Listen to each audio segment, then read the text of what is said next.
قطر کی مسلح افواج ہر بیرونی خطرے کا بھرپور جواب دینے کے لیے مکمل صلاحیتوں سے لیس ہے۔ وزارت دفاع نے اب تک ایرانی حملوں کی تفصیلی رپورٹ جاری کر دی۔ مجموعی طور پر 101 ballistic missile, 3 cruise missile, 39 drone اور 2 Su-24 لڑاکا طیاروں سے حملہ کیا گیا۔ رپورٹ کے مطابق قطر کے دفاعی نظام نے 98 بیلسٹک میزائل، تمام 3 کروز میزائل، 24 ڈرون اور دونوں Su-24 طیاروں کو کامیابی سے روک لیا۔ ایران کے سپریم لیڈر آیت اللہ خامنائی کو کیسے نشانہ بنایا گیا؟ مزید تفصیلات سامنے آ گئی ہیں۔ آیت اللہ خامنائی کو نشانہ بنانے کے لیے اسرائیل نے تہران کے ٹریفک کیمروں کو بھی ہیک کیا اور ویڈیوز خفیہ طور پر تل ابیب منتقل ہوتی رہیں۔ برطانوی اخبار کے مطابق پاستور اسٹریٹ پر محافظوں اور ڈرائیورز کی نقل و حرکت مسلسل نگرانی میں رہی۔ مخصوص کیمرے سے کمپاؤنڈ کے اندرونی معاملات اور پارکنگ پوائنٹس کی نشاندہی کی گئی۔ التور تھرمس کے ذریعے سیکیورٹی اہلکاروں کی طرز زندگی، ان کے رہائشی پتہ اور راستے معلوم کیے گئے۔ رپورٹ کے مطابق اسرائیل اور CIA کو خامنائی کی میٹنگ کے وقت اور شرکاء کی پیشگی اطلاع تھی۔ حملے کے وقت موبائل ٹاورز جزوی طور پر غیر فعال ہو گئے، جس کے باعث حفاظتی عملہ ممکنہ وارننگ سے محروم رہا۔ امریکی صدر ٹرمپ نے جلد ایران پر بڑے حملے کرنے کا اعلان بھی کر دیا۔ واشنگٹن DC میں تقریب سے خطاب کرتے ہوئے کہا کہ ابھی ہم نے سخت حملے شروع ہی نہیں کیے، ضرورت پڑی تو ایران میں زمینی فوج اتاریں گے۔ صدر ٹرمپ نے کہا کہ ایران جلد ایسے میزائل بنا سکتا تھا جو امریکہ تک پہنچ سکیں۔ ایرانی بیلسٹک میزائل پروگرام بہت تیزی سے بڑھ رہا تھا۔ ایران کے دور تک مار کرنے والے میزائل خطرناک ہیں۔ امریکی صدر کا کہنا تھا کہ ہمارے اہداف واضح تھے، پہلے ایرانی میزائل پروگرام کو ختم کرنا تھا۔ ایران جوہری ہتھیار نہیں رکھ سکتا۔ ہم نے 10 ایرانی بحری جہاز تباہ کیے۔ جنگ 4 سے 5 ہفتے تک جاری رہ سکتی ہے۔ ایران کا اسرائیل پر خیبر میزائل سے حملہ، اسرائیلی وزیراعظم نیتن یاہو اور فضائیہ کے سربراہ کو نشانہ بنانے کا دعویٰ۔ ایرانی پاسداران انقلاب کے مطابق ایرانی فضائیہ نے نیتن یاہو کے دفتر پر خیبر میزائل داغے۔ اس عمارت کو بھی خیبر میزائل سے نشانہ بنایا گیا جہاں اسرائیلی فضائیہ کے سربراہ موجود تھے۔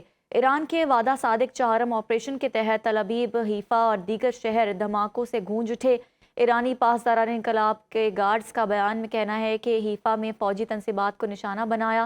ایرانی حملوں کے بعد مقبوضہ بیت المقدس میں 5 اسرائیلی زخمی ہو گئے۔ سعودی دارالحکومت ریاض میں امریکی سفارت خانے نے دھماکے کے بعد آگ لگ گئی ہے۔ امریکی سفارت خانے کو ایرانی ڈرون نے نشانہ بنایا۔ سعودی وزارت دفاع کے مطابق امریکی سفارت خانے سے 2 ڈرون ٹکرائے جس سے عمارت کو معمولی نقصان پہنچا۔ امریکی سفارت خانہ خالی ہونے کے باعث کوئی جانی نقصان نہیں ہوا۔ ایران سے آنے والے بیلسٹک میزائلوں سے نمٹ رہے ہیں۔ حملے سے نمٹنے کے لیے پوری طرح سے تیار اور چوکس ہیں۔ اماراتی وزارت دفاع کے مطابق ملکی سلامتی اور شہریوں کے تحفظ کو یقینی بنانے کے لیے تمام ضروری اقدامات کیے جا رہے ہیں۔ متعلقہ ادارے حالات کی مسلسل نگرانی کر رہے ہیں۔ امریکہ، اسرائیل اور ایران کے درمیان جنگ میں تیزی۔ ایران کے اسرائیل پر تازہ حملے۔ اسرائیلی پولیس کے مطابق ایرانی میزائل گرنے سے تل ابیب میں ایک شخص زخمی ہوا۔ شمالی اسرائیل میں سائرن بجنے لگے۔ شہریوں کو محفوظ مقام پر منتقل ہونے کی ہدایات جاری کر دی گئیں۔ اردن اور دوحہ میں بھی دھماکوں کی آوازیں سنی گئیں۔ عرب میڈیا کے مطابق قطر کے دارالحکومت دوحہ میں 5 دھماکے سنے گئے۔ آپ کو اپڈیٹ کریں اس خبر کے حوالے سے کہ امریکہ، اسرائیل اور ایران کے درمیان جنگ میں تیزی آ گئی ہے۔ ایران کے اسرائیل پر تازہ حملے۔ اسرائیلی پولیس کے مطابق ایرانی میزائل گرنے سے تل ابیب میں ایک شخص زخمی ہوا۔ شمالی اسرائیل میں سائرن بجنے لگے۔ شہریوں کو محفوظ مقام پر منتقل ہونے کی ہدایات جاری کر دی گئیں۔ اردن اور دوحہ میں بھی دھماکوں کی آوازیں سنی گئی۔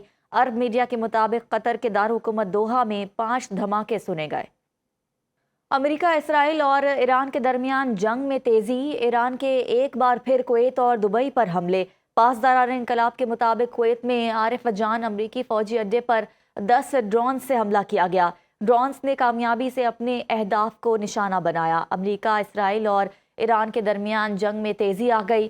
ایران کے ایک بار پھر سے کویت اور دبئی پر حملے۔ پاسداران انقلاب کے مطابق کویت میں عارف جان امریکی فوجی اڈے پر 10 ڈرون سے حملہ کیا گیا۔ ڈرونز نے کامیابی سے اپنے اہداف کو نشانہ بنایا۔ پاسداران انقلاب کے مطابق کویت میں عارف جان امریکی فوجی اڈے پر 10 ڈرون داغے گئے۔